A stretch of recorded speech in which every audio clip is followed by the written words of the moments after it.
Revolution knows no compromise. Revolution overturns and destroys everything that gets in its way. Which side are you on? Which side are you on? You are watching Breakthrough News, and this is the Freedom Side. I am one of your hosts, Eugene Puryear, here as always, alongside my intrepid co-host, Rania Khalek. Rania, great to be back alongside you. It's great to be back alongside you, Eugene. Another week of stellar guests, important topics, lots to talk about. Indeed, it's all popping off here. The news continues to be very dynamic all across the world, and we're happy to be here with you to sort through it all. And of course, if you are watching us on YouTube, I'll take the time to remind you now that this would be as good a time as any, a great time, in fact, to go ahead and subscribe to the channel. Hit that little subscribe button, hit the bell so you get the alerts about the things that you have subscribed to, and make sure you have your notifications turned on so that way all of these things work very seamlessly and you can see all of the fantastic content that we have coming out on a very regular basis on a range of topics, the ones we're covering today and many others, and you'll see all the great guests coming on Dispatches with Rania Khalek. It's just really the best thing for you. I'm trying to help you to say, go ahead and hit subscribe, hit the bell, and turn your notifications on. This is my gift to you as we get a little deeper into the new year. And of course, anyone watching on Free Speech TV, we just salute you. Keep supporting FSTV as we continue to move forward here. Rania, are there other things you would like our viewers to know as we get started? I'm sorry, did you say New Year? It's still the beginning of the new year? I said as we're getting into the new year.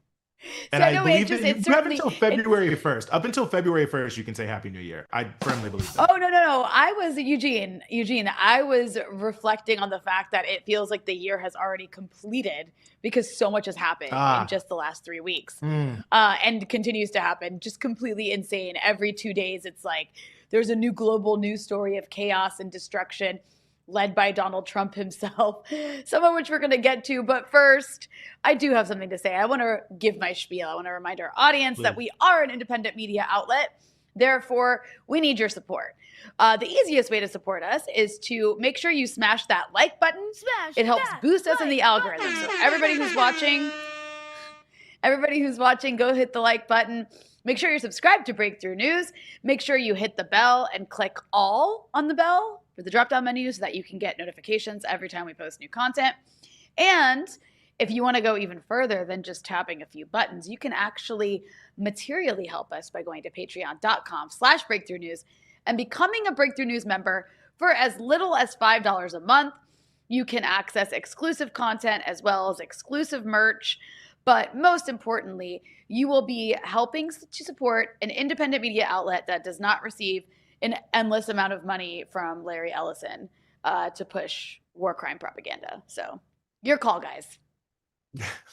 Well, I think you made it pretty unequivocal why people should take the route that you just suggested. Your call, but I think the information there is very relevant for you. So we're going to just get this show on the road here, and we want to start with one of the many major stories that is out there, and that is the ongoing situation in Syria. That's the best way I have to describe it here. But thankfully, we have to help us sort through this all Dr. Joshua Landis, who's the director of the Center for Middle East Studies at the University of Oklahoma. Dr. Landis, thanks so much for being back with us. Pleasure being with you. It's always a lot of fun. Well, it's our pleasure to have you here, and this is a fast-moving story, but I think for people who've been somewhat following it, seeing the fact that the current government in power in Damascus has been moving into Kurdish areas that have previously been controlled by the Syrian Democratic Forces, and there have been some clashes and now U.S.-mediated talks. But I guess maybe my first question for you here, Dr. Landis, is it feels that sort of this entire process, which I know has a lot of different pieces to it, is very much following the course I think that a lot of people either feared or at least projected when the government of Bashar al-Assad fell, which was that the centrifugal force sort of keeping one country together was fragile, and the possibility of deeper clashes regionally and ethnically could lead to a significantly worse situation for many people. So I wonder just how you evaluate the current state of things. Well, you're absolutely right. What we're seeing today is the Kurds who led this Syrian Democratic Forces, a militia that was put together in 2014 with the help of the United States in order to defeat ISIS, and conquered about 30% of Syria. When Assad fell, they clung on to this. They have camps in their region which hold about 9,000 ISIS soldiers and 25,000 ISIS family members. But the government of Syria wants that SDF to go away, and so does Turkey. And they've been pressuring the United States for a long time. Now, the United States has not been willing to abandon the Kurds, in part through loyalty, in part because they don't want to see these ISIS soldiers released, and they're worried that the government doesn't have the capacity to do this. And three, because they don't have a footprint in the region. Although they had said this is transactional, our relationship with the Kurds is transactional, it's momentary, and so forth. But still, they didn't want to look like Afghanistan, where they're just pulling out and the whole thing falls apart. But what they're doing today has caused this to look a little bit like Afghanistan. In 1 week's time, a little less than 1 week, the Kurds have lost about 90% of their territory. And the Arab army of President Shutdown has rolled them up in a very chaotic way with a lot of their Bedouin and other militias that are working with the government, letting loose prisoners, and it's been very chaotic. And today, America put out well, not today, but a few days ago, America put out some announcements that they wanted a ceasefire and that they want to transfer ISIS soldiers, prisoners, to Iraq, where they can look after them in a more secure position because they don't trust this policy that's unfolding today. And the Kurds are wringing their hands. They're desperate, and they're saying, why are you stabbing us in the back? This is the third time America has abandoned us. And it's a sad day for the Kurds. Of course, Damascus is celebrating. You know, Josh, we've watched since Ahmad al-Sharaa has taken power, there have been attacks on the coast against Alawites. There have been attacks in the south against Druze villages. And now we're seeing them do the same, seeing forces loyal to Ahmad al-Sharaa do the same to these Kurdish forces. And again, these aren't attacks carried out by rogue actors. These are forces loyal to Damascus. So I guess, you know, on an Ahmad al-Sharaa level, you know, what do you think this violence reveals about his political project and the kind of state that he's trying to consolidate? Well, you know, that's an excellent question. And I wrote a little article the other day saying this is a sad moment, and looking at the world from a Kurdish point of view. Many of my Syrian friends wrote to me and said, Landis, how can you be supporting this kind of ethnic state? You know, Syria should be for all, and there's a rule of law and blah, blah, blah. And they're absolutely right. Syria should have rule of law where everybody is equal. The problem is that there is a long history between the Kurds and the Arabs in Syria, not only in Syria, but in Iraq. And secondly, Ahmad al-Sharaa, to your point, is building a very chauvinistic state that is Arab Sunni supremacist. And when we saw in March the massacre of the Alawites, and then in July, massacre of the Druze, and now we're seeing this roll up and celebration defeating the Kurds. And we're seeing, you know, tons of video coming out of some beheadings. It's not as wild as what's taken previously, but there's constant denigration of the Kurds, calling them Khanazir and calling them other names, and smacking them in the back of the head, and humiliating them, putting them on the ground, putting their feet on their faces, this sort of thing. We're seeing lots of these videos. The women, of course, you know, there's a whole gender thing about this too, because the Kurds had women, you know, units of women soldiers, and they're being humiliated. And we're seeing men, you know, showing their hair and their ponytails and so forth. And a number of them had their throats cut. They pull down the statue of the woman warrior. So It is, your question is that there is a deep, the reason the Kurds have been so loath to make compromises is because they look around Syria and they see how the other minorities have been humiliated. And they don't want to be humiliated. They don't want to have the foot of this state on their necks. They don't trust them. And we have to remember, when al-Qaeda took over Deir ez-Zor and a big swath of this northeastern Syria after Assad pulled back to the cities, al-Qaeda took over and they fought the Kurds. And they were pushing the Kurds out of their villages. And who was leading al-Qaeda? Ahmad al-Sharaa. Today, Ahmad al-Sharaa is saying peace and love, and we're going to give everybody equal rights, and you're going to recognize your language. But there is deep distrust because only a decade ago, he was treating the Kurds in a very different way. And that makes it, that the lack of trust, of course, makes this a very brutal thing. And America's gotten some mud on its face because we've let down our partners with a real thump. I think this is an important point that you're raising about trust, and to pick up on something you raised earlier in a topic of great discussion, the release of some ISIS prisoners, some prison breaks that have been rumored, and of course there's one part of that conversation that people are saying, could all of this fighting lead to sort of a quote unquote comeback for ISIS? But I think the other aspect of this that I'm curious your thoughts on is if some elements that, are in these ISIS camps could actually be integrated into the existing Syrian state as it were now, especially because, as you make that point, there is some at least rough ideological alignment for certainly Shara and some of those forces in a past life in terms of how they look at things. And that feels like it's maybe equally as ominous as like a new ISIS state of some sort being able to come into power, but one that is worth considering.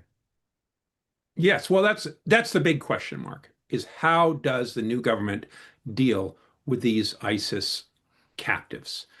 Now, it should be said that the Americans and Kurds have dealt with these prisoners, these ISIS prisoners, which were initially 50,000 family members and 20,000 fighters, in a lamentable way, because they just stuck them in these big camps and they more or less forgot them. The problem is that the Kurds, not being a recognized government, had no jurisdiction to try these ISIS members. Only the Syrian government, by international law, can try criminals on its territory. So America did not support the Kurds in trying to release the people who were not totally guilty or deal with the families, de-radicalize them.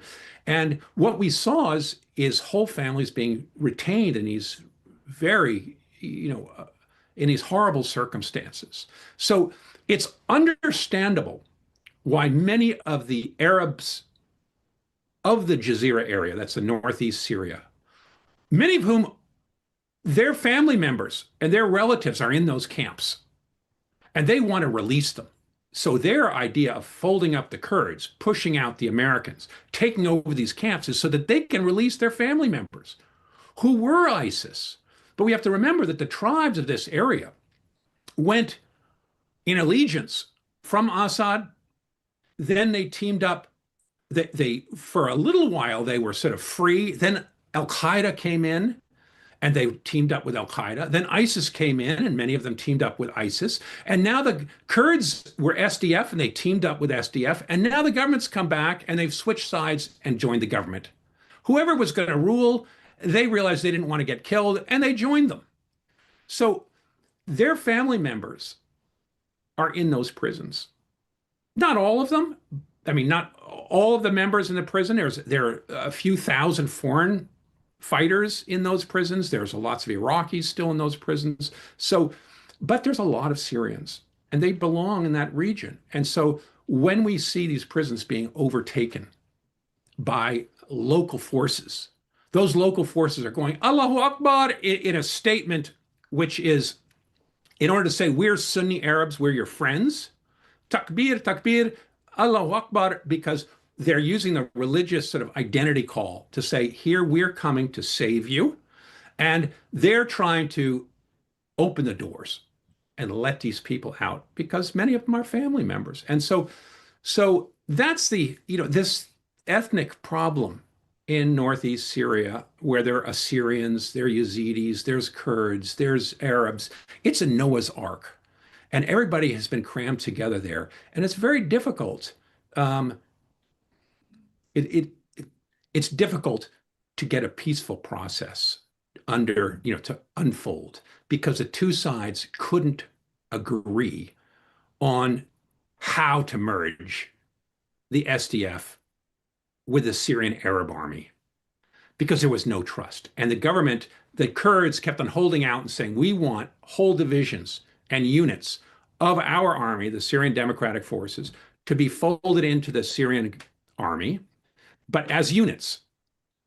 And the Syrians kept on saying, the government kept on insisting, no, we're going to take man by man and we'll put them wherever we want them to go. And we're going to be in charge. And this is going to be a central government. There's not going to be federalism. And they couldn't overcome that gap.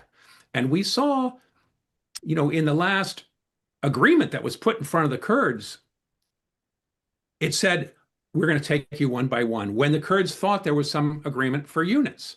And then they said, oh, we're going to have Kurdish officials have some local rule. But they didn't say who was going to select those officials. Was the government going to select them? Or were the Kurds going to be able to self-select? And even on the language law, because the government said, oh, you can use Kurdish in the schools, but it wasn't a national language in the sense that it's not in a constitution. It's not an official language where road signs were going to be in Kurdish. And so nothing was really decided on, and neither side trusted the other. And then it just ended up the government using brute force. And today, the government has the power because President Trump has embraced shutdown. The Turks have helped rebuild the army with equipment. And the Americans have announced, we're not going to back up the Kurds anymore. It's time for them to make deep compromises, and we're pulling out. And that was a very sobering moment. And it really launched this offensive where the government said, okay, we're coming. And if you don't just, lay down your guns, we're gonna shoot you. I want to say just one thing here. I think it's interesting to watch people like Lindsey Graham and a few others who were very upset by these killings, though they weren't upset about the ones before this, but they were very upset about these killings because they were very much invested in the idea of Kurdish nationalism and the Kurdish project. Now saying they want to reinstitute Caesar sanctions against Damascus if they don't stop going after the SDF. And I just thought it was interesting because it's like, oh, so now you want to regime change your regime change? Like you're not getting what you want out of it. So your answer is now just to flip it again. And it's just, the ongoing, what's been done to Syria over the last couple of decades has just been so horrific. And to see this disintegration and then these officials, the go-to is just to hollow the country out even further is just a very sad state of affairs. Mm-hmm. It is. And now we've seen lots of minor officials. Maybe minor is the wrong word because Lindsey Graham isn't exactly minor, but he cannot change this policy.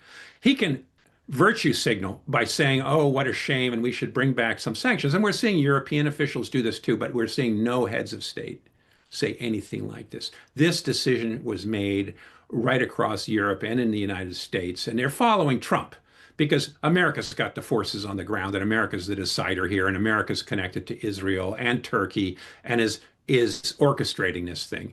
And so we're seeing a lot of people who are uncomfortable because they don't like to see the Kurds after 11,000 Kurdish soldiers died fighting alongside this coalition, Europe and the United States, in order to destroy ISIS and to protect Europe. And now they're being let down very mercilessly. And I think all Kurds are seeing this is the end of our hopes and our dreams, because we saw that in the Kurdish part of Iraq. Several years ago, the Kurds tried to have a referendum for independence, and the Iraqi government marched into Kirkuk and just put paid to that idea. And now they're trying to do it Now it's been done in Syria as well. And Öcalan, the PKK, head of the PKK in Turkey, is in talks with Erdogan. And so the Kurds have really taken one thump after the next in the last several years, which have really pulled the rug out of any notion that they're going to have widespread autonomy and that there could possibly be a Kurdish nation aborting somewhere in the distant future. It looks dark today. Of course, the Kurds are not going to give up on this notion that they have national rights and that they want autonomy, or at least a measure of autonomy in these different states. But right now, they're on their back foot. Well, as always, Dr. Joshua Landis, thank you so much for joining us here on the Freedom Side. Pleasure. Thank you. Well, Eugene, to be an ally of the Americans never turns out so well, does it? Especially these days, which we're going to be getting to, because, man, the U.S. seems to be on like a revenge spree against all of its allies, left and right. Well, I think it was Henry Kissinger who said it was more dangerous to be a friend of the United States than an enemy. So I can't remember the exact quote, but something of that nature. Well, we are going to move forward here with the show, and we are very happy to be joined as we continue the show here by Naveed Zarinal, who's the host of the Colony Archive, joining us actually from Iran. Naveed, thanks so much for being with us.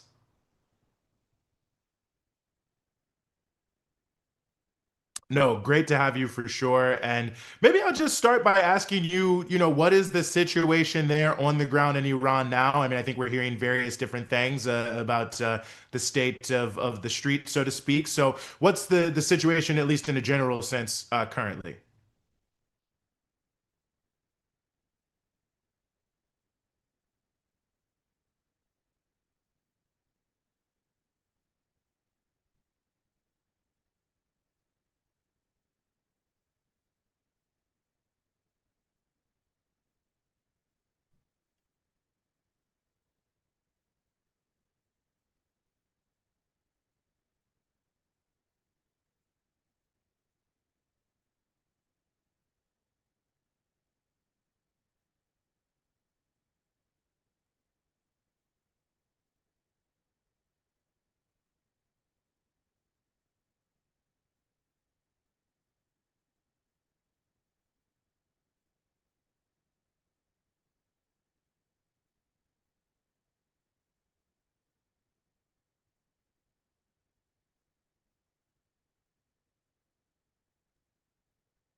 Eugene, I'm going to intervene.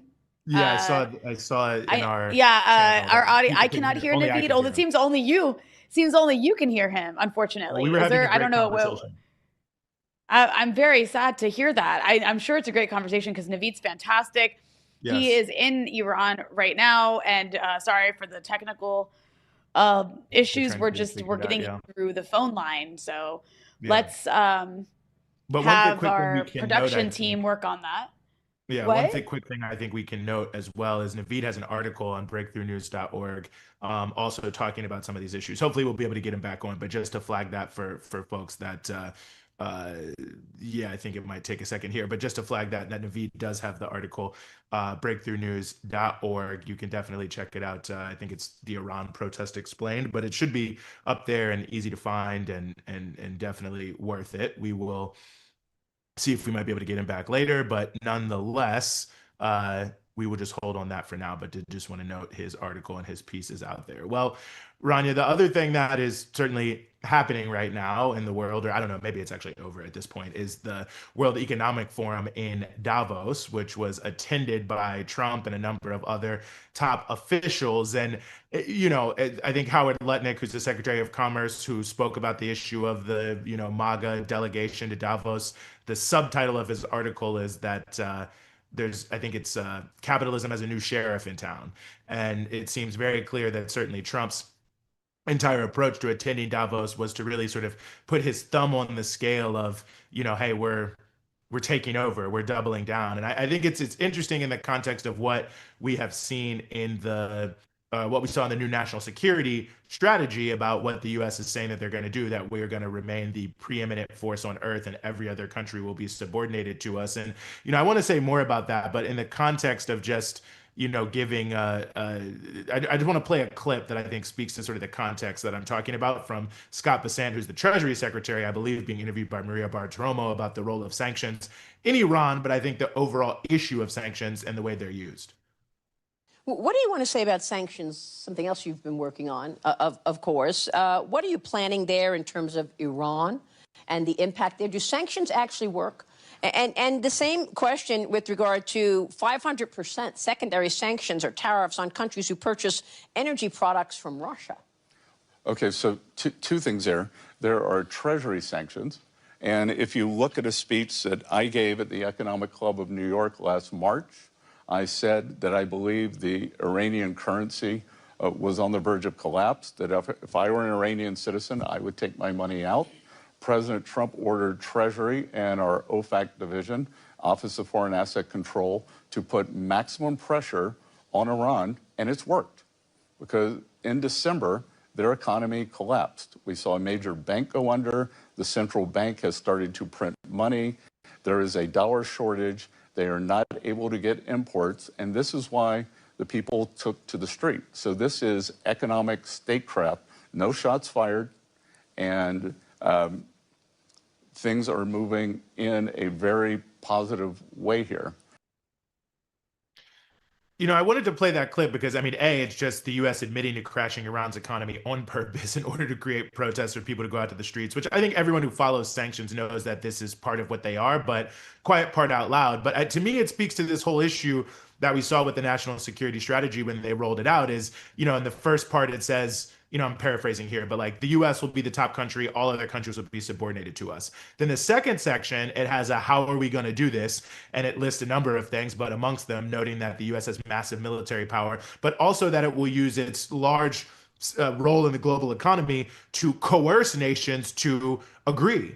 And I think it's important because so much of this conversation around the Trump administration, much of it created by the Trump administration, a lot of it created by useful idiots who just want to have sort of like wish fulfillment and what they think Trump is going to be, is this idea that somehow Trump is pulling back on imperialism, that people like J.D. Vance are quote unquote restrainers and all these other things. But I think you can see from, the subtitle of Howard Lutnick's article, there's a new sheriff in town for capitalism, to Treasury Secretary Bessent's statement there that they are actively using sanctions policy to destroy countries and to try to, change their government, the kidnapping of President Maduro in Venezuela and the threats against other countries in Latin America. And by the way, the Wall Street Journal reporting today that they're looking to do a regime change in Cuba as well by the end of the year. That is their goal. And so ultimately you can see that really this is not a step back from imperialism. It's in fact a doubling down on the unipolar order. And the Trump administration is going to the World Economic Forum to say that the only way to stay out of our crosshairs, like we don't necessarily want to do regime change. We're not going to look for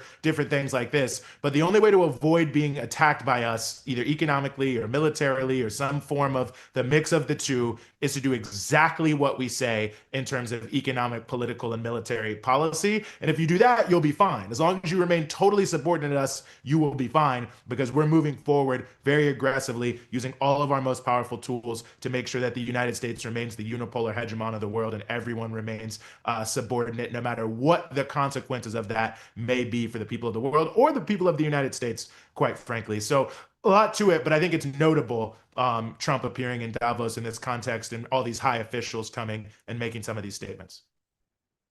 And what did you make? I'm curious, Eugene, the Canadian Prime Minister, gave the speech this week and basically said some things that we were really surprised to hear from the Canadian Prime Minister, because Canada is a partner of U.S. imperialism. It's just, the U.S., as you said, in this sort of unipolar moment, or the end of the unipolar moment, the U.S. is trying to, under Trump, impose itself even on its allies. And even, you even had like this leaked document of Canada planning contingencies for if the U.S. were to try to invade Canada. And being very serious about it, talking about understanding the U.S. is militarily supreme. They would have to turn to guerrilla warfare. Just really stunning to watch that and to kind of hear a lot of these, Western in the case of Canada, North American, but European states making these statements about the U.S. violating their sovereignty and not abiding by international law, and expressing such horror and shock, not because the U.S. has never behaved this way, but because the U.S. is for the first time behaving this way towards them.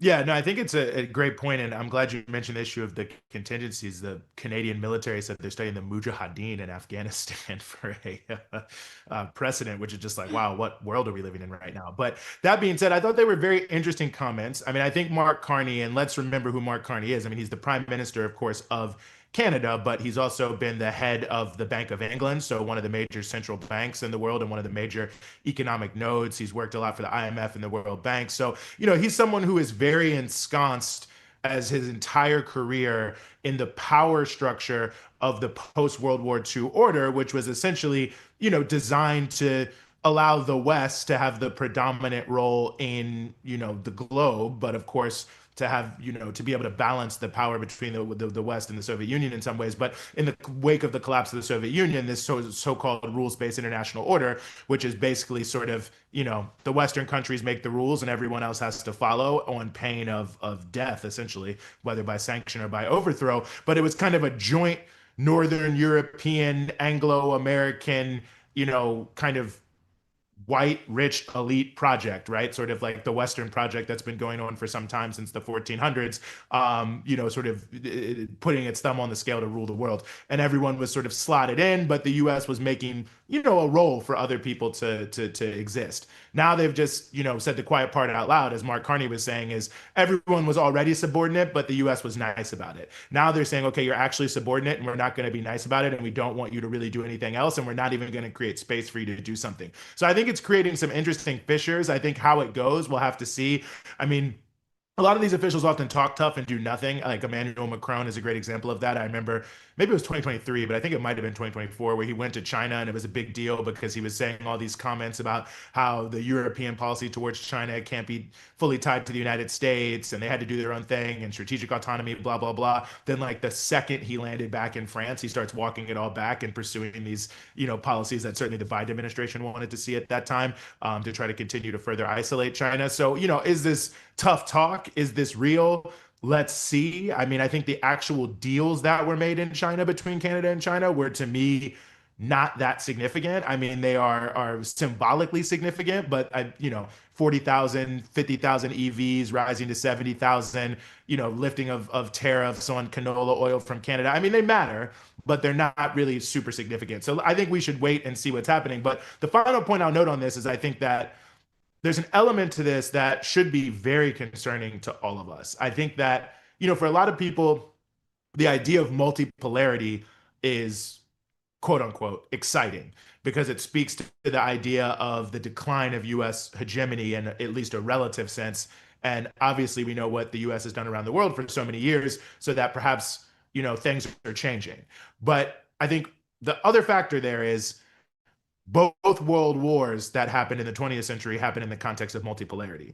And insofar as powerful forces in Europe and other parts of North America, people all around the world are increasingly feeling that international relations is a zero-sum game, that the most powerful player on the board, the United States, is a total wild card, that now is the time to sort of retreat and protect your own sort of national or regional interest above all else.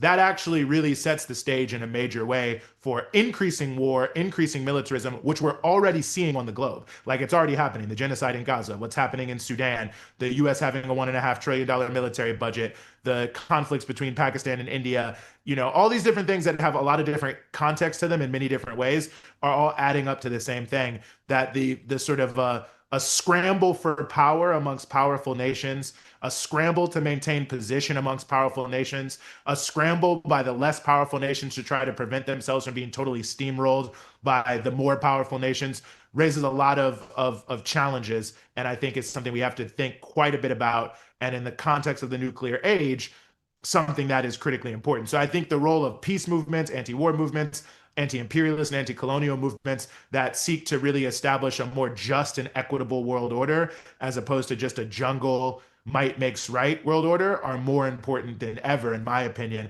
because the sort of relative decline of U.S. hegemony, I think, opens up a lot of dangerous trapdoors from the point of view of war and militarism. Yeah, and one thing that I will say is like I see the framing is constantly, especially throughout this Davos World Economic Forum summit, in the mainstream news, whether it's CNN or the New York Times, it'll always be like China's winning because of the way the U.S. is acting, and it's like no one's even trying to win. Like it's like China portrays itself as the stable partner or as like the stable country. And it's like they don't have to portray themselves. The U.S. is just being completely insane and chaotic and increasingly fascistic. And it's like turning inwards on itself and turning towards its own allies to try to to basically try to keep itself enriched. I mean, look what it's doing to Greenland. Look at Trump's speech yesterday was just completely insane because of the way he was talking about his allies, and the CNN was just freaking out. And it's like, well, this is what happens like with an empire. You let them do it to the global south because it was benefiting you. And now it's like, oh no, they're coming after us. And I think, Eugene, one thing that's so ironic in all of this is like the last couple of decades, especially when it comes to the Europeans, it's been all of this panic about Russia and Russia's threat to the Europe and Western Europe's sovereignty. Meanwhile, the people who are actually threatening Western European sovereignty is the Americans. That's the actual security threat here. And that's who you've decided to ally with because this Atlanticist mentality, it's like so cultish, where they still want to make this partnership work, but it's not a partnership. It's like you said, everyone is just completely subordinated to the U.S. Yeah, totally. It's like when you have a partnership with a mafia family. As long as you keep paying them every week, it's fine. And then as soon as that stops, you're in trouble. But let's move forward for our next story. Very important story here, and that is the ongoing attacks against any and all infrastructure that exists to help Palestinian people, especially aid infrastructure. And to talk more about this, we are very, very honored to be joined by Mara Cronenfeld, who's the executive director of the United Nations Relief and Works Agency USA National Committee, UNRWA USA National Committee. Thanks so much for joining us, Ms. Cronenfeld. Thank you. Thank you so much for having me today. Well, it's an honor to have you with us and wish it was in better circumstances. And I wanted to start with what I think has shocked many people around the world, and that was the destruction of the UNRWA headquarters in East Jerusalem in the West Bank. I mean, it seems that, even in the wake of the so-called ceasefire, I don't even know if we can call it that the policy of Israel is just to do everything they can to make life for Palestinian people unbearable.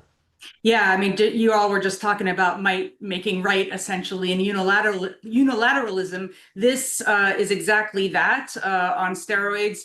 On January 20th, it was really a dark day for international law. This is when Israel, a member of the United Nations, a UN member state, invaded a UN premise in full defiance of international law, essentially ripping up all diplomatic conventions heretofore and demolishing a United Nations property.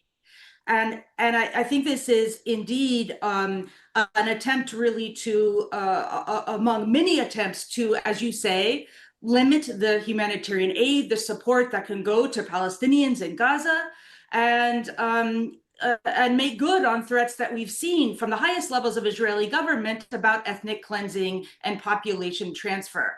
And I just want to say what happens today, on January 20th to UNRWA could happen tomorrow to any international organization or diplomatic mission, whether in the occupied Palestinian territory or anywhere in the world. This sets a very, very dangerous precedent, and I hope all member states will react and be clear in their statement that this is absolutely wrong and against all international law. I wanted to ask you, when it comes to attacking UNRWA, this has been ongoing, right? The Israeli officials have been claiming that UNRWA is illegitimate, that it should be dismantled altogether. They've been physically attacking it across Gaza and now in the West Bank. What's the real objective behind targeting UNRWA's infrastructure and credibility, and how does that fit into the broader Israeli strategy towards Palestinians, specifically Palestinian refugees? Oh, absolutely. I think that for many years, Israel kind of made peace with the fact that UNRWA was working and essentially a de facto Ministry of Health, Ministry of Education in Gaza, because they didn't want to do that work themselves of essentially caring for the humanitarian needs of this population. And mind you, UNRWA was developed with essentially planned obsolescence in mind. The idea was that once there was a just and durable political solution to the plight of Palestine refugees, then UNRWA wouldn't be needed. But that political solution had to be by the political parties themselves. The UN has never been mandated, or UNRWA has never been mandated for that. So we saw, though, ramped up and around the first Trump administration under Jared Kushner, we saw an increasing demonization of UNRWA, first with all sorts of mythology around UNRWA's textbooks, which have been debunked as recently as a couple of months ago by the Eckhart study. And then we saw that demonization go forward with the allegations against UNRWA by Israel, so many of which have still to this date not been substantiated with credible evidence. And yes, why is UNRWA being attacked? UNRWA, I hate to say it, but UNRWA is being attacked again because it keeps Palestine refugees alive, and with it, the hope of a future Palestinian state. It's as simple as that. We've seen other aid agencies come in, so-called agencies like the Gaza Humanitarian Foundation, which ended up killing, along with the Israeli military, up to 3,000 Palestine refugees. And now we're seeing Israel use the same tactics it did with Israel, calling out INGOs as being too connected with Hamas, quote unquote, which are all false allegations, just like the ones against UNRWA, and then barring 37 INGOs from operating in Gaza. UNRWA's 12,000 staff, because they're Palestinian, because they're from Gaza, are still on the ground doing work that ideally would be done in concert with all of these INGOs, because the work is never ending. Well, and one of the things that I wanted to ask in relationship to this in terms of UNRWA's work is where are we in terms of the humanitarian situation, particularly in Gaza? I mean, obviously there's a war of words in the media about this, but you all are on the ground in probably every capacity working in a humanitarian way. So where are we now in this moment as it concerns the humanitarian situation? Yeah, very good question, because, you know, with all of the theatrics we've seen at Davos and elsewhere over this last week, Greenland and Venezuela, Gaza has not been as much in the news, and the humanitarian crisis, man-made crisis, is ongoing. We know of 72,000 deaths. We know that the actual death toll is much higher by many studies, whether those people are buried under the rubble or were obliterated upon impact because of the firepower that's assaulted Gaza. We have 1.6 million people, about 70% of the population still at risk for acute malnutrition, hunger. This includes 100,000 women who are either nursing or have just given birth. We are also talking about something that's, you know, not reported on as much as it should be, but the bifurcation of Gaza into essentially two zones, a yellow zone dividing the green zone controlled by the Israeli military, which is 53% of the land of Gaza, and then the red zone, which is 90% of the population who are still suffering. And we see that yellow line being encroached on every day. Since the ceasefire, as you had mentioned, Eugene, there's been, hardly can call it a ceasefire, there's been over 400 Palestinians killed since the so-called ceasefire. So the conditions are extremely grave, flooding, we have had children dying of hypothermia over the last couple of days, all avoidable deaths. And now, again, hunger is a key issue because these aid agencies aren't being allowed to do their work. And to this day, although 12,000 UNRWA staff are on the ground, providing medical appointments, providing clean water, clearing waste, and educating 60,000 young people a week, we have seen the Israeli authorities still not let enough humanitarian aid in, including thousands of trucks of UN aid, and they're letting commercial trucks in, which are, you know, costly aid that only certain people can afford. So it is ongoing and extremely atrocious man-made catastrophe. It doesn't have to be this way. So, the Israelis are attacking a UN agency that is operating under an international mandate, right?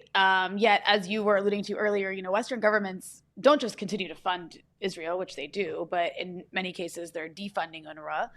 I'm curious, what responsibilities do states have right now?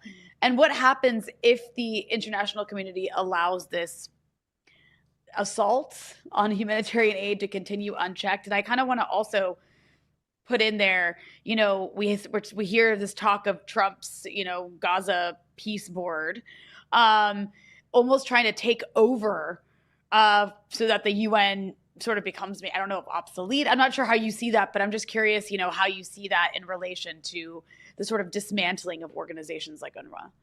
Yeah, well, when these allegations came out, and again, there's now been 4 independent investigations, one of them by the U.S. government entity itself, which say that there is no truth at all to any sort of infiltration of Hamas and UNRWA, and yet these allegations continue, and yet the defunding of UNRWA continues by the U.S. Honestly, the U.S. Was the major funder of UNRWA for 75 years, to the tune of some $400,000 a year. And that, at the time, before what experts know to be a genocide, this was a quarter to a third of the entire budget. So really, the U.S. dropping out has been devastating.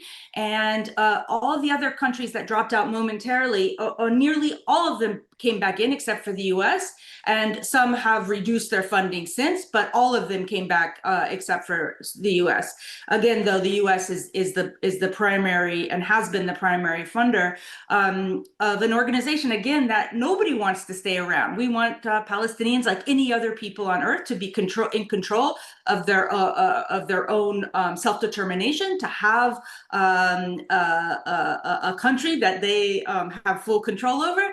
Then with peace, then UNRWA is no longer needed. But again, this sets a dangerous precedent where international law is ignored. A UN building is destroyed by a fellow UN member state. If this is happening now here, it could happen anywhere. We all need to understand how unprecedented this is, and what a grave attack it is on unilateralism, on international law, on the United Nations as a whole. And I'm not here to speculate on the politics, but one wonders about the future of this institution, given this and other things that you've cited. Mm-hmm.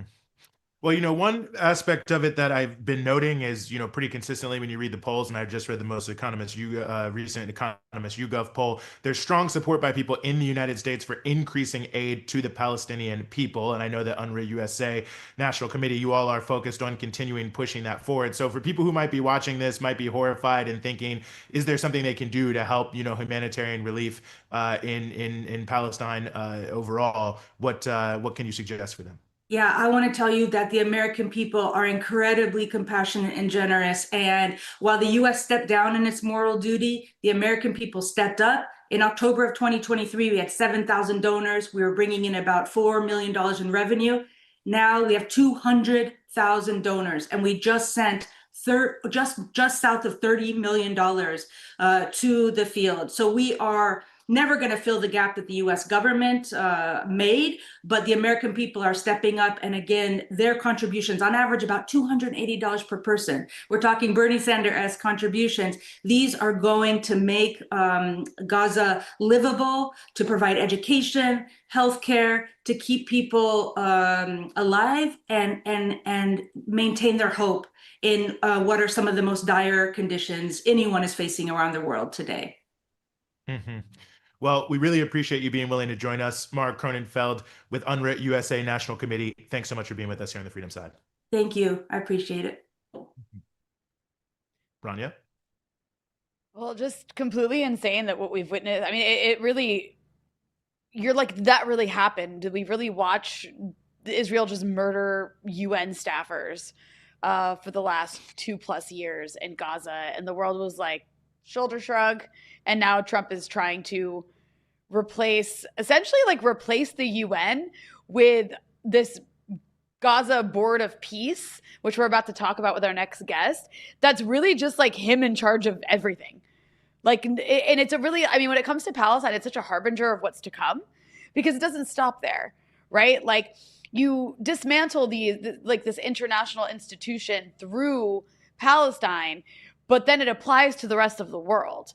And with this Gaza Board of Peace, that's actually what's happening here too, is it's this attempt to create this like Trump administered board full of his cronies and then people who have to pay, like him and like Viktor Orban so far are on board. And it starts with Gaza, but it's like, where does it end?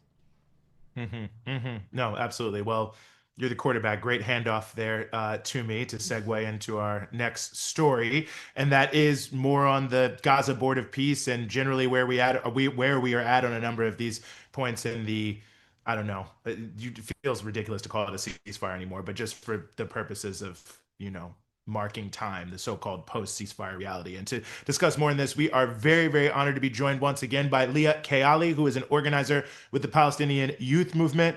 Leah, as always, thanks so much for being back with us. Hi, thanks so much for having me. Nice to see you, Eugene and Rania. Well, great to have you with us. And I wanted to just start here with what Rania was talking about, which is the so-called Board of Peace, which was unveiled at the World Economic Forum in Davos. Unelected, pay to play. There's no Palestinian mandate whatsoever. It's just sort of created by Trump out of whole cloth. And I want to just ask you, maybe for those who haven't been following it, what exactly is the Board of Peace, and who's behind it, and why should people maybe see something more sinister here than just what it's presented as like a great diplomatic initiative? Yeah, so I mean, the Board of Peace couldn't be a more ironic title for this enterprise that Trump has created. It is an entity that is sort of morphed from some of the agreement, the so-called ceasefire agreements that were, reached between the Palestinian resistance and the Zionist entity. And instead, what we're seeing now is that Trump has sort of transformed this into his personal private enterprise for colonial domination of the world. It is, as you said, Eugene, a pay-to-play situation. He is the indefinite director of the board. And if any of the members that he's invited want a permanent seat, they have to pay $1 billion to participate in this enterprise. And we see that it's run like a private company because Trump is trying to privatize global imperialism, essentially. I mean, the world order that has sort of collapsed over the last 2 years of the genocide, this neoliberal rules-based order that really wasn't working for the people of the global South anyways.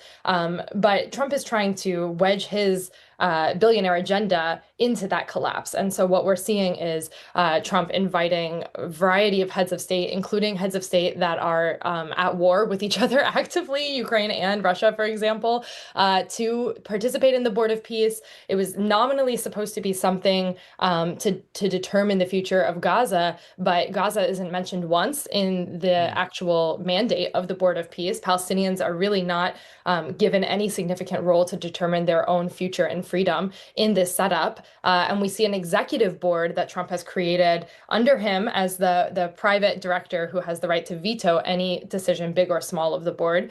This executive board is really carrying out the mandate, and we see that it's, the classic Trump cronies that are participating in this executive board. So it's the Secretary of State Mark Rubio, Trump envoy Steve Witkoff, Trump's son-in-law Jared Kushner, former British Prime Minister Tony Blair, Apollo Global Management CEO is one of the executive board members, the World Bank president. So I think that really tells you all you need to know about what the real, aim of this board is, which is to line the pockets of the billionaire class at the expense of the people of the global South, namely the people of Gaza.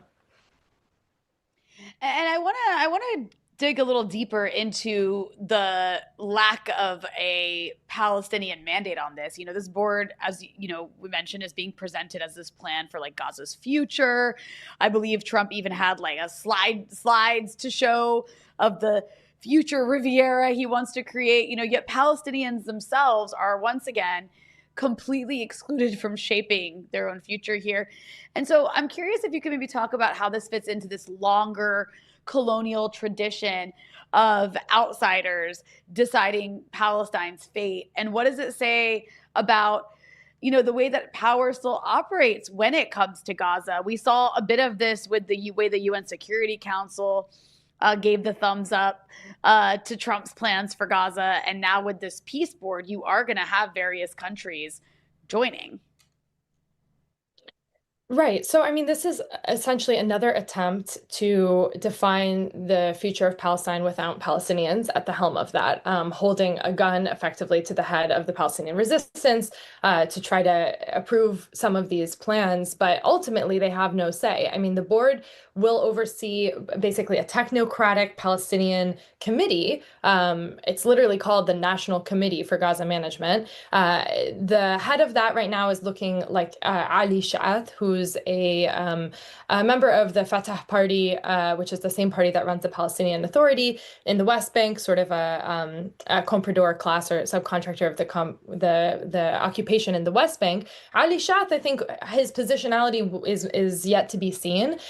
But even well-intentioned as he may be, it's hard to imagine any power that he would have to really dictate the future of Gaza as a Palestinian or any of the technocrats as part of that board, because ultimately all of those names had to be approved by Israel. Anything that goes in or out of Gaza for the actual rebuilding will have to be approved by our occupiers. And so we're seeing that it is, like you said, Rania, continuing this colonial legacy of Western forces trying to dictate the future of Palestine. I mean, this goes back all the way to the British Mandate of Palestine, before even the establishment of the Zionist entity, before even, Israel, quote unquote, Israel was created. There was a British mandate that attempted to privatize Palestinian land, dispossess Palestinian farmers, and there was concerted uprising against that.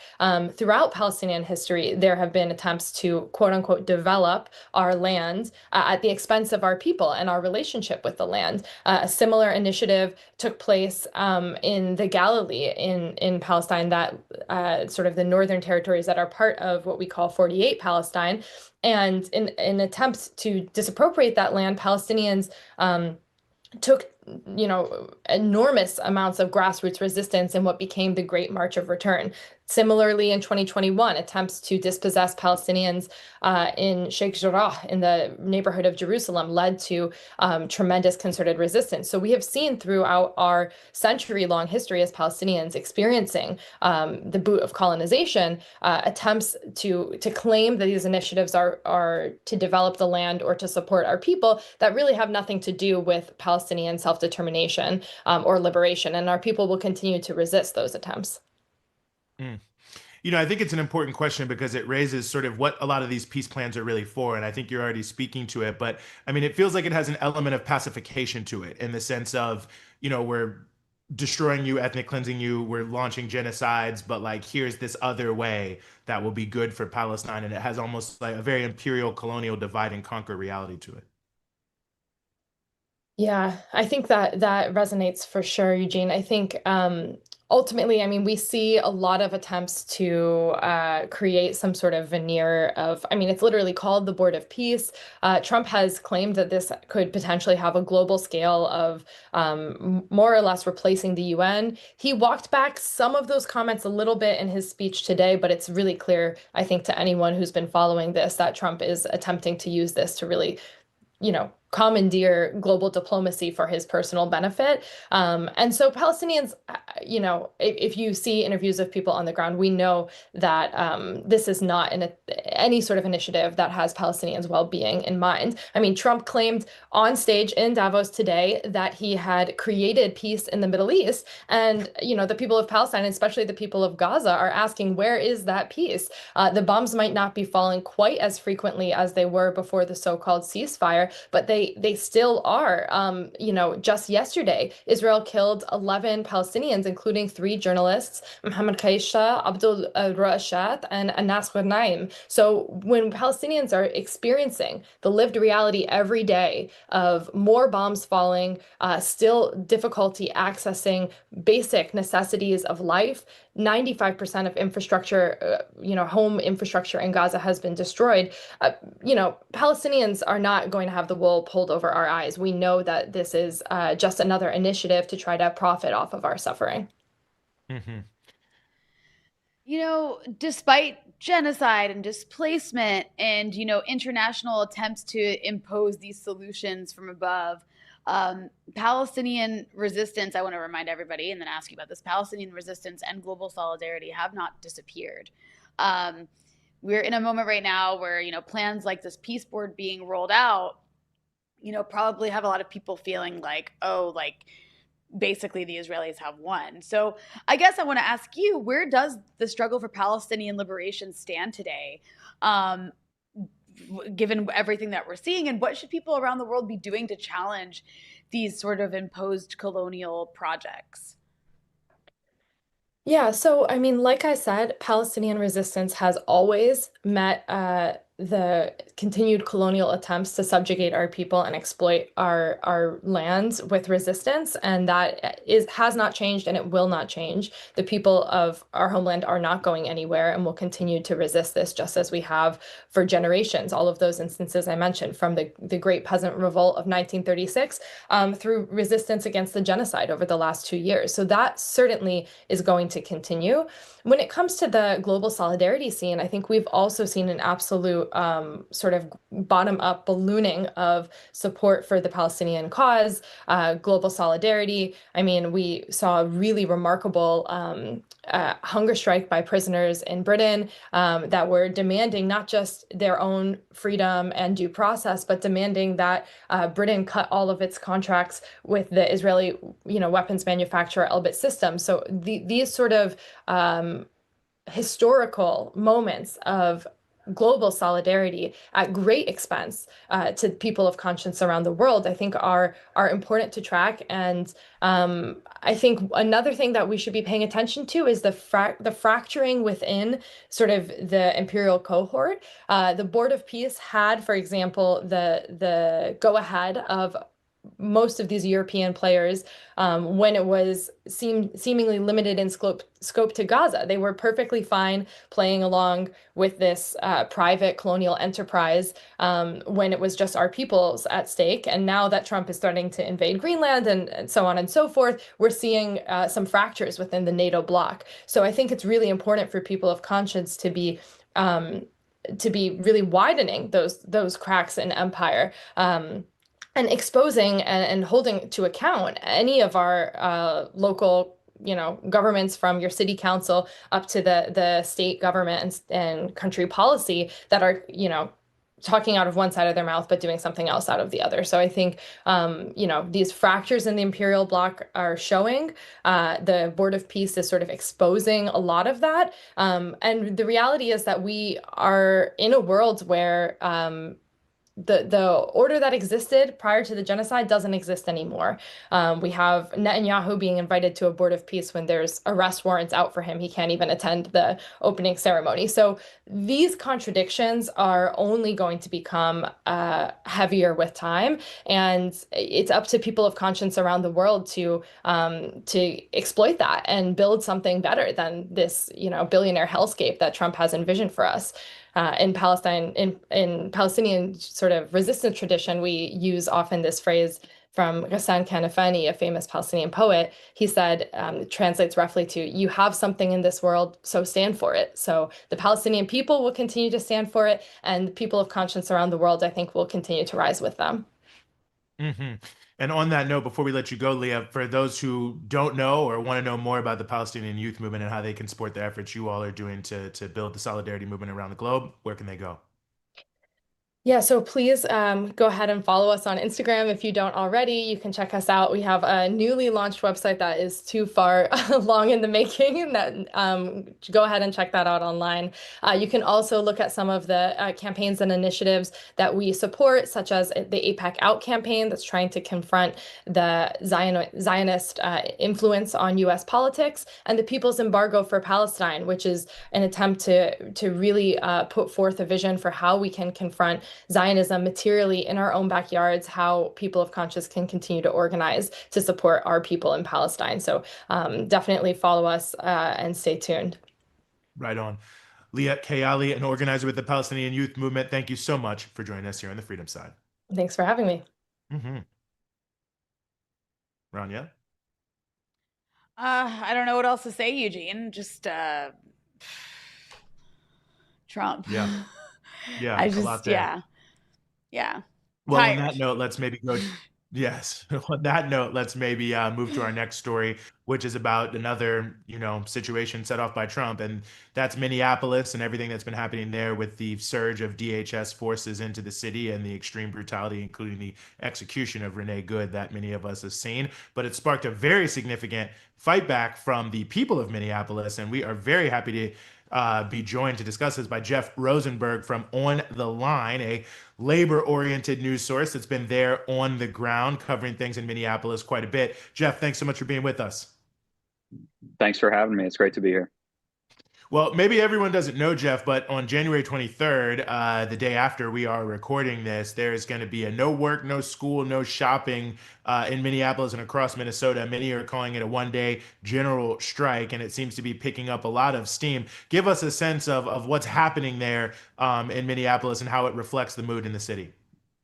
Yeah, absolutely. I mean, I think that you captured it right there. Things have been really intense over the last 6 weeks. The people of Minnesota have been facing the largest ICE operation in the history of the agency. There's over 3,000 agents that have been sent to the state to terrorize the communities here. And people have really had enough. And they're saying so. They're deciding that now is the time to hit the streets. And in the face of this kind of unprecedented violence, they're trying to take actions that they've never taken before to really take it to a new level and not just, shut down one workplace, not just shut down one sector, but all across society. Like you were saying, no work, no school, no shopping, to have a full statewide economic blackout, say ICE out of Minnesota, justice for Renee Good, and to defund ICE completely.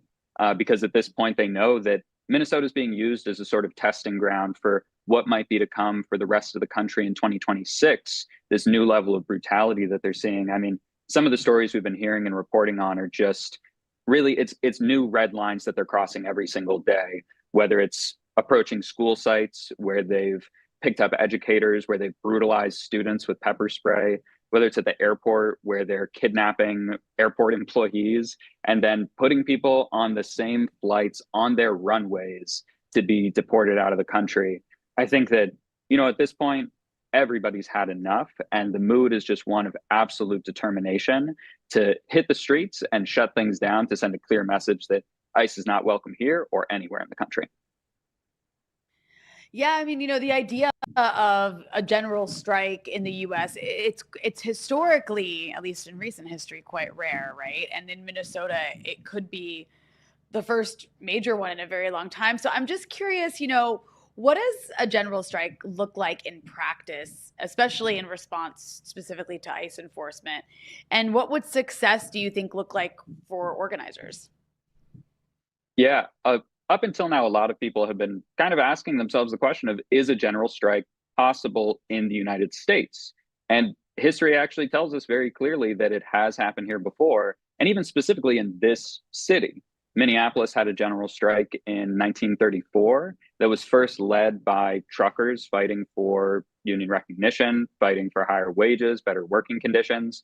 But as they continued to fight, they faced more brutality from the state.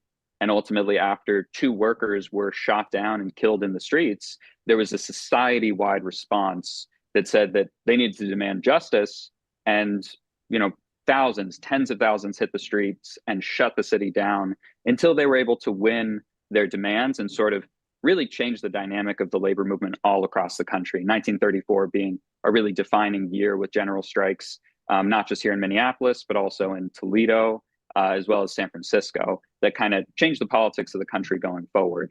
So we can see that that has happened before, and it certainly can happen here again. I think that in many ways, the mood of it is that people are kind of recognizing that all of these different things that they've been trying so far, whether it's mutual aid efforts, ICE Watch, trying to expose what's happening, all the different lawsuits, which we can argue whether or not those have really been that effective so far. But people are seeing that even many of these really admirable efforts have not been nearly enough.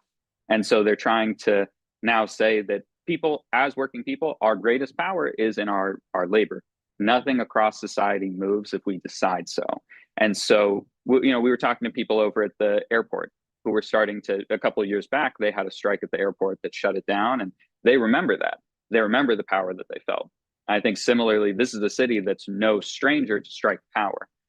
So people are seeing that as working people, the only tool that they really have left is the economic leverage to make sure that these billionaires that are supporting ICE, whether it's companies like Palantir, Geo Group, Target, that they want to make sure that the whole corporate class across America feels the impact in their bottom line, so that they have no choice but to concede to these demands and get ICE out of their state and shut it down for good.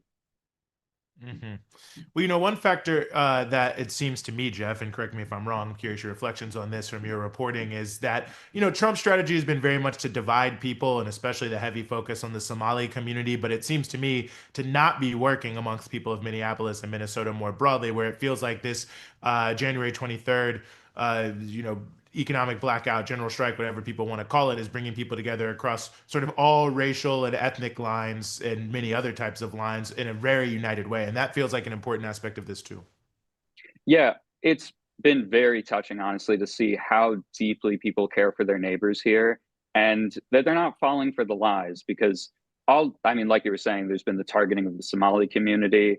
There's been, and it's gone far beyond that as well. But I think that we've all kind of seen the disgusting ways that the Trump administration has especially really slandered a very proud community in Minneapolis Minneapolis and Minnesota that have been here for decades now. And so, there's a kind of deep connection between these immigrant communities and the rest of the population where people do want to support each other.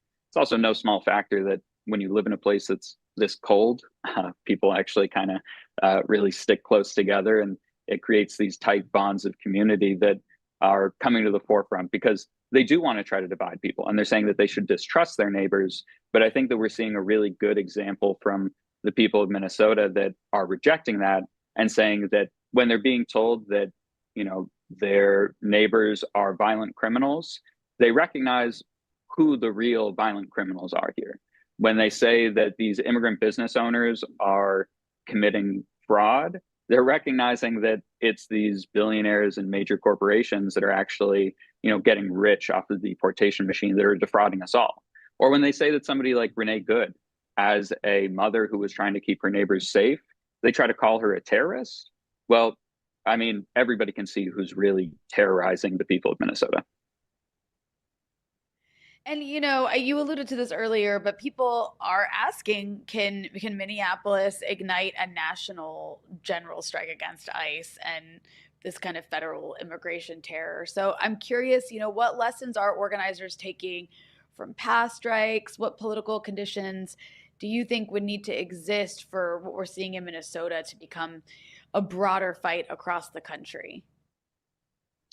If you had asked me a month ago if Minneapolis would be the site of a general strike right now, I wouldn't have guessed it. But I think that what we're seeing is things can change really quickly as soon as people start to realize the political possibilities and the power that they hold.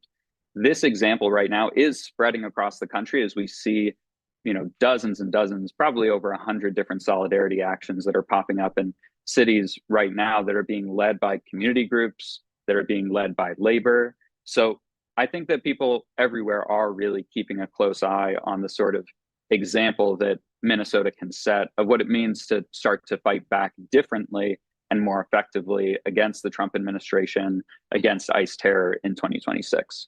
So I do think that it's starting to change the ideas and the possibilities in a really big way.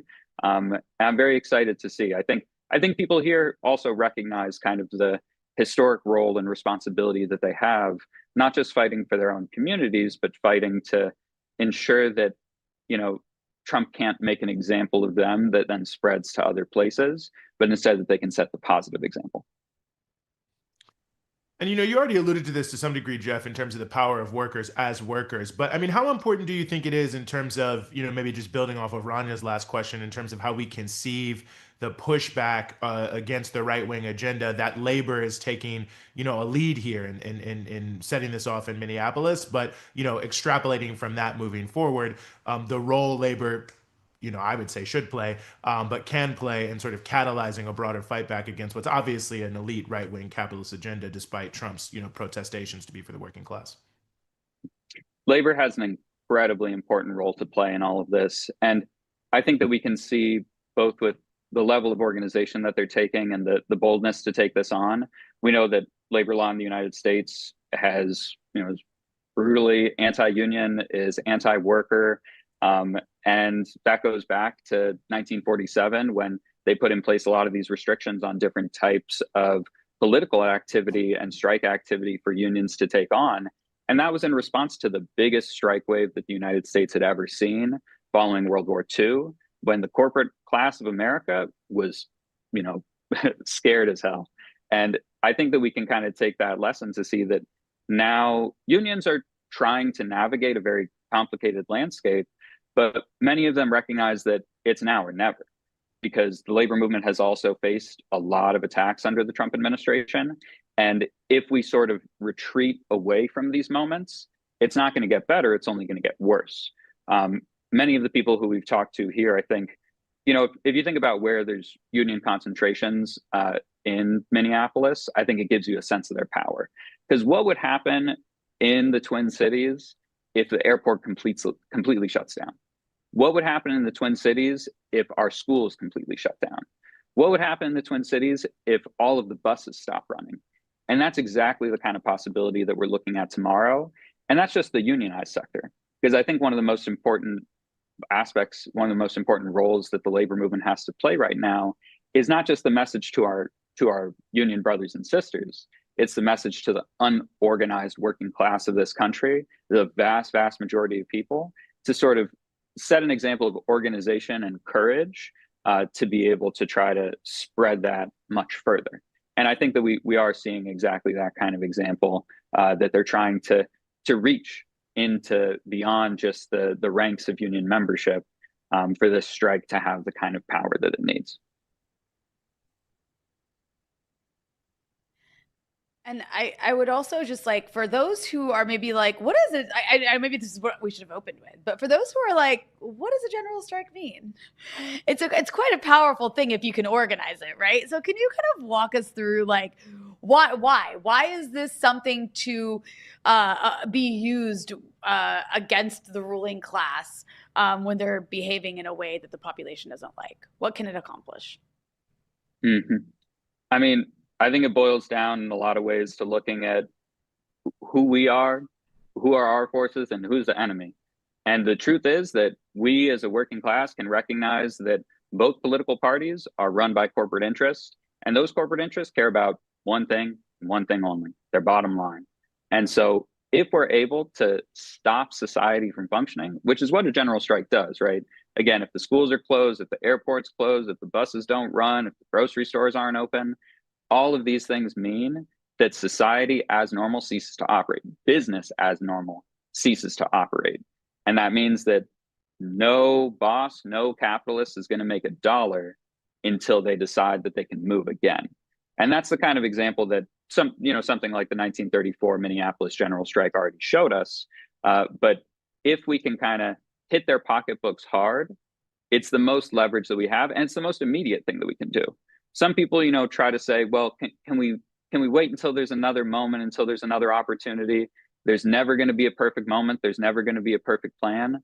But right now, people are feeling the anger, and the fear is real too. But that also comes with the courage and determination to do something, the necessity to stand up and do something. On the Line has been covering this, back to front 24/7 for the past week or so. And I know you will be there on the ground. So quickly before we let you go, Jeff, how can people find On the Line and the work that you all are doing? Yeah, appreciate y'all for having us on. And people can follow us on all social media platforms at Labor on the Line. We'll be posting all of our coverage there. There's a lot of excellent people we've had the chance to talk to that people can watch some of those interviews. And you can also support our work on our Patreon, or you can check out our Substack, where we also have some longer form pieces, laborontheline.org. And yeah, see you all in the streets. Right on. Jeff Rosenberg with On the Line. Thanks so much for joining us. Thanks, y'all. Rania? Well, I hope it works out. We'll be watching tomorrow to see how this attempted one-day general strike goes, and if we see more of this taking place across different parts of the country. Yeah, no, absolutely. I mean, also shout out to Minneapolis. I mean, 2020, obviously the George Floyd uprising electrified the country. Now in this context, moving forward with the one day sort of economic blackout / general strike, which a lot of people didn't think possible. I think, it's not necessarily a city that is as associated in the popular mindset with resistance to these kind of, brutal right-wing policies, but it should be.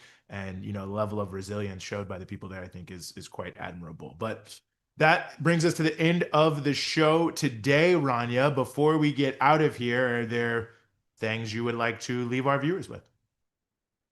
Yeah, I want to remind everyone who's watching, and we appreciate your viewership and that you keep coming back. I want to remind you to please smash that like button. It helps boost us in the algorithm. And also make sure you're subscribed to Breakthrough News. Make sure you hit the bell so that you get notifications, and hit all with that drop-down menu so that you get a notification whenever we post new content. And also, if you really want to support Breakthrough News, you can become a member at patreon.com/Breakthrough News, where for as little as $5 a month, you can help support an independent media outlet that's bringing you the truth of everything happening around the world from a principled perspective of solidarity, working class perspective, anti-imperialism, all that fun stuff. You can always count on us at Breakthrough News to stay principled throughout and to keep bringing you the truth. We don't, get money from Larry Ellison or Lockheed Martin or Rupert Murdoch. So we rely on our audience. So if you like what you're seeing here and you want to see us grow, throw in some money at patreon.com/Breakthrough News.